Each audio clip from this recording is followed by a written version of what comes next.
እሺ በመጀመሪያ እንኳን ደስ አለ። ራስን አስተዋውቅ። ስሜ ሀብታሙ አሸናፊ ይባላል።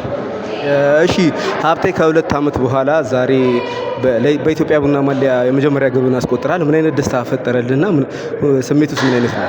ስሜቱ በጣም ደስ ሲል ነበር። ያው ጎሉም ሳገባ የበለጠ በጣም ደስ ብሎኛል። ያው ሁሌ ደስ ይለኛል። እና የዛሬው ጨዋታ ምን አይነት ነበር? ዛሬ ስገባ ሜዳ ላይ አገባለሁ ብለህ አስበህ ነበር?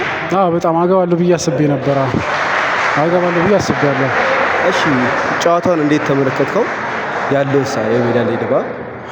ጨዋታው በጣም አሪፍ ነው። ተጭነን ምናምን ስንጮት ነበር። ያው ብንመራም ያው ከተመራን ያው ጥረት እያደረግን ነበር ጎል ለማግባት። እሱንም አሳክተን ያው አሸንፈናል እላለሁ።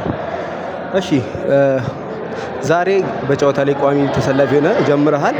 እንዲሁም የማሸነፊያ ግብ ማስቆጠር ይችላል።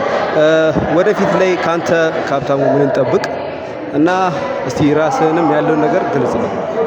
ከኔ ገና ታዳጊ ስለሆንኩኝ ከዚህ በጣም ብዙ ነገር ይጠበቅብኛል። ሰርቼ ቲሜን የራስ የሆነ ደረጃ ዋንጫ እስክናገኝ ድረስ እሞክራለሁ ብዬ አስባለሁ። እሺ በስተመጨረሻ ማለት የምፈልጊው ነገር ካለ እና ያው ዛሬ ላይ ጨዋታው ኮከብ ሆነሃል።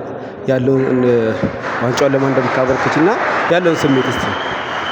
እሱማ አሪፍ ነው፣ ግን ደስ ይላል ስሜቱ። ያው ማበረክቶ ለቤተሰቦቼ ለጓደኞቼና በቃ ያው ለነሱ ነው። አመሰግናለሁ። አመሰግናለሁ።